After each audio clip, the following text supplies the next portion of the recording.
What is the most statistically improbable thing that has ever happened to you? When I was at university, I would quite often get a taxi ride after a night out from a nice old man nicknamed Grandpa. He had Grandpa on his taxi license and had business cards with Grandpa on them, etc. He would always give you cheap rides and come whenever you called. Anyway, 4 years or so passed without me getting a ride from him. I had heard rumors that he had died, which was quite saddening. About a month or so ago, a couple mates and I were waiting to get picked up by a taxi when I decided to tell them about the story of Grandpa. So eventually I finished my story and our taxi arrived, with none other than Grandpa at the wheel. I won a Frosted Flakes sweepstakes competition about 10 years ago. I was a kid and my mom filled out the form that was on the back of the box and sent it in, and I ended up winning an all expenses paid trip to California, a PlayStation 2, and a shitload of money amongst other things. I always had thought sweepstakes were a scam and companies never followed through, but it turns out there actually are winners. When I was in the Navy, I was stationed in Virginia, but my ship had to make a stop in Mayport, Florida. My dad works for Lockheed Martin in Maryland and occasionally works on ships in various ports throughout the country. He was on a business trip and neither of us knew the other was in Florida. When I was walking into a Carrabba's to get some food for dinner, he was walking out. If I had gotten there 30 seconds later, neither of us would have known about it. But it just so happened that through crazy coincidence we ended up having some drinks together and having a great story to tell for years to come. I had a friend in college who had a rich uncle. He was pretty good at basketball by Midwest white guy standards. His uncle told him that if he could throw the basketball over the house and make it through the hoop on the garage, he would buy him a Corvette. This was when he was 15 years old or so. He did it. One try. And made the shot. The rich uncle swore that the day the nephew graduated college, he would buy him a brand new Corvette. Flash forward to when I know him in college. He got a Lexus SUV instead, but definitely made good on his promise. Earlier in the day my friend stuffed my pocket full of spoons when I wasn't looking. And later I was talking to two girls I kind of knew when they say they need to go get a spoon as a prop for a project we were doing. I then produce a spoon from my pocket and give it to them, to which I receive a very bewildered look. Obviously I do the most logical thing and silently walk away. They won't talk to me anymore. In the cafeteria in high school we had circular tables. One day a buddy of mine threw a French fry at me jokingly. After it hit me and fell to the floor, I picked up said French fry and threw it back at him. When I threw it, he was about to take a drink from his soda. The fry flew just under the cup and into his mouth literally milliseconds before he took the sip. The look on his face as he realized what had just happened and how he spit the drink and fry back out was priceless. I was 19 and driving home from work in the afternoon. Out of nowhere this guy slammed into the back of my car and it slammed me into the car in front of me. The guy who hit me decided to take off, and being the hot-headed 19-year-old I was, I followed him while taking my brass knuckles out of the glove compartment. I phoned the police and told them what happened as I was tailing him to get his license plate number. I got the number and the police told me to head back to the scene of the accident. I was driving back then out of nowhere an SUV slammed into my backside. Some woman was on her phone and didn't see me. 3 car accidents in about 4 minutes time. I got out of my car in the middle of the 6-lane road and screamed, "Is this really happening?" Double quote. My dad was once in a pool on top of a high-rise in downtown Chicago playing catch with my little brother. My dad throws the football to my brother. His wedding ring flies off and falls into the streets of downtown Chicago. My dad goes down to look for it and finds it within 2 minutes. Then a few years later, my dad was shoveling snow in our yard and realized his wedding ring was missing. He accepted that he lost it and was very disappointed. Then during the spring, once the snow melted, he found the ring in our front yard. Several years ago I went to San Francisco on business and decided to look up an old friend. But upon arriving realized I didn't have his phone number. So I called a mutual friend who lives in DC and asked for it. Whereupon he told me he was also in San Francisco visiting that very same friend. 3 years later I was in San Francisco on business and decided to give the same friend a call, but realized I had since lost his number yet again. So, once again I called our mutual friend in DC. And once again he was randomly out in SF that weekend visiting that same friend. In the intervening years, it was the only time either of us was in SF. So it's not as though we were both just there all the time. Close bracket. My 7th grade math teacher had one of those tiny basketball hoops hanging on the front chalkboard. He was a pretty cool guy. So one day we spent an entire class period trying to get the little plastic ball through the hoop. From the middle of the room, a few people could make it. But from the back nobody made a shot in 20 minutes. Enter me, an awkward uncoordinated kid sitting in the back row. My teacher looks at me and says, "Class, if Carilo 232 can make this shot, you all get 100s on the test you took yesterday." He tosses me the ball. Swish. Asterisk. Hero of the day. Felt good. I was in the academic Olympics in high school. And we were one of the worst teams in the district. I blame poor funding. Or something that's not me. Anyways. We're up against a team slightly better than us. But we were on a roll. In round 2/3 towards the end of the round, we got the first question. So we got first try on the bonus question. Bonus questions are worth 12 points. And almost always were 3 or 4 parts, where you could get partial credit. However, this one was a 1-part question. All or nothing.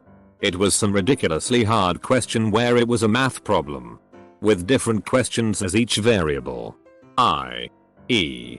number of carbon atoms in glucose, times Michael Jordan's basketball jersey number, minus the year BC that Julius Caesar died, etc.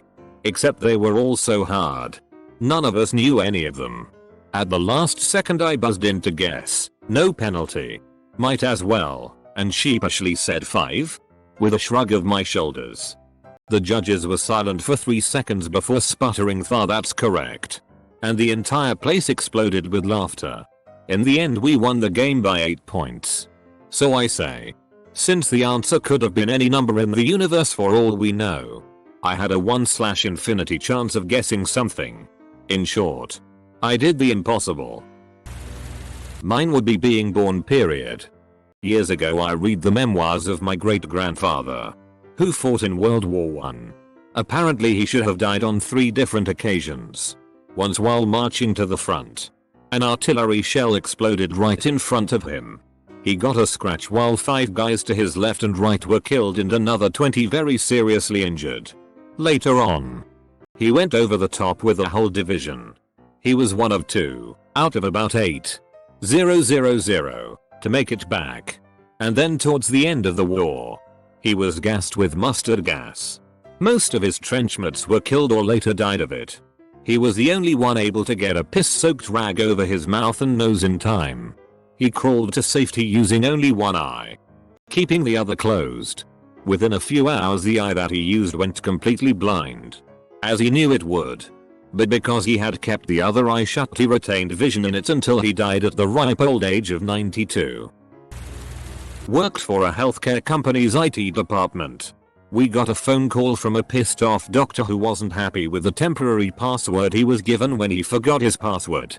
The PW was FKDKTA.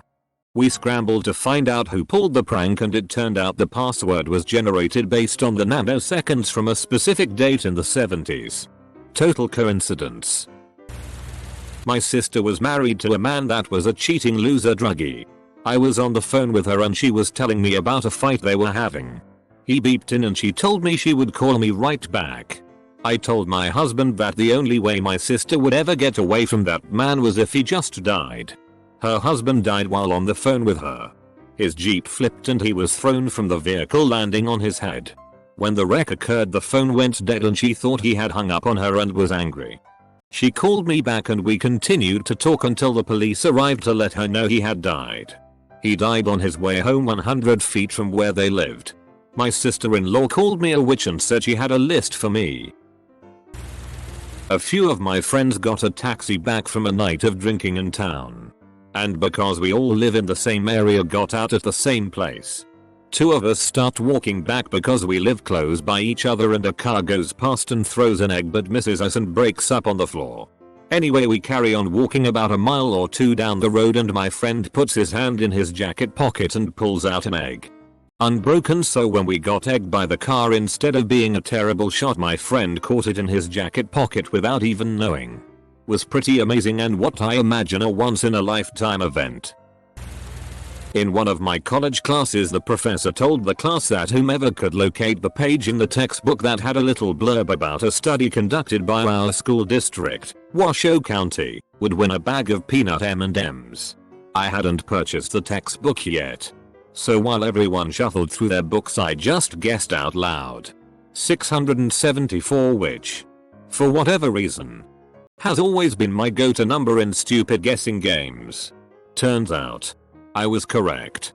The book was over 1,000 pages long. So I guess I/1200-ish isn't exactly improbable.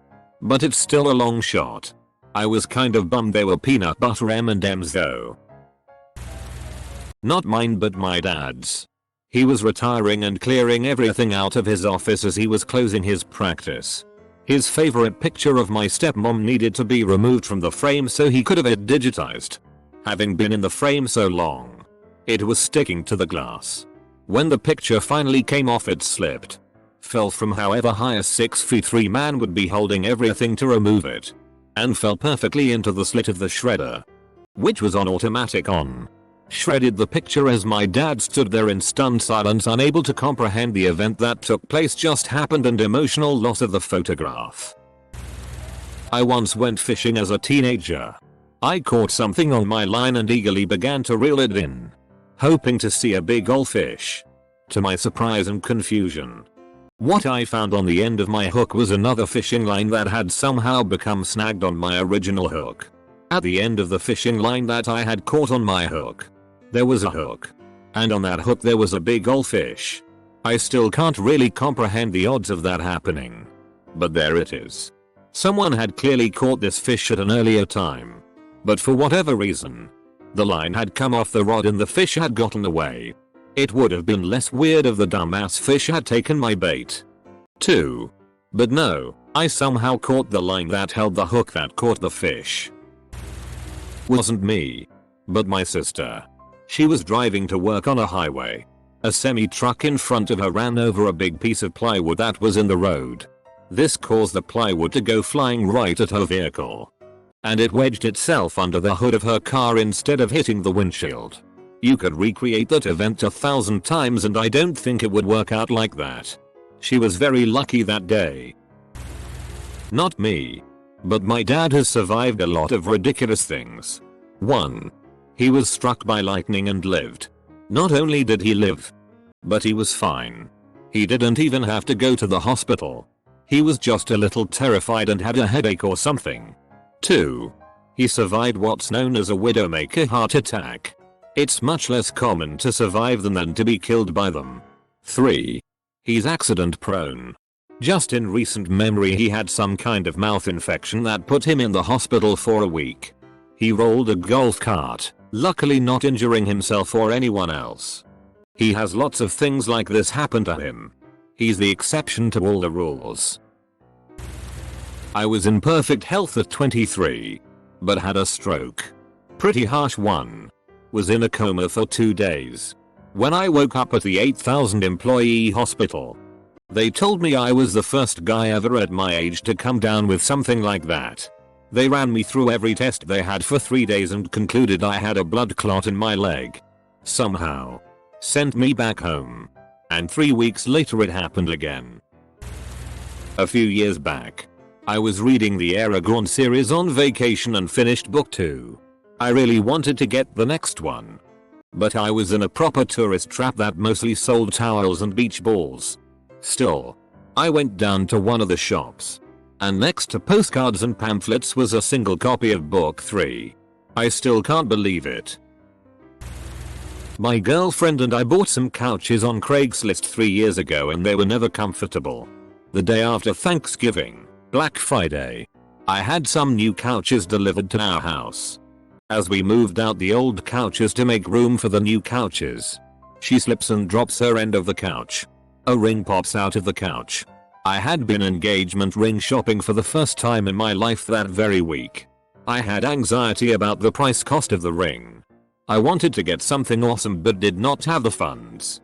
The ring that popped out of the couch we had been sitting on for 3 years had massive 2.5C diamonds surrounded by 28 smaller diamonds. She was 29 years old. We got engaged that day and got married on the 21st of December 2012. Thoughts become things? I don't know about statistics, but I think this is interesting. When I was in the Air Force I worked on F-15s in Nevada. I became best friends with a co-worker there. I knew he was from TX, as am I, and that he lived in a town outside Houston. Years go by and we both separate from the military and go to school at Tamu. We were bullshitting one night about where we grew up, and I told him that he probably never heard of the town. I humored him and told him do it. Turns out, he spent a few years living there as well. Gets better. Started talking about which house and years spent there. Long story short, I fucking lived next to and played with this kid when I was little. We are still friends.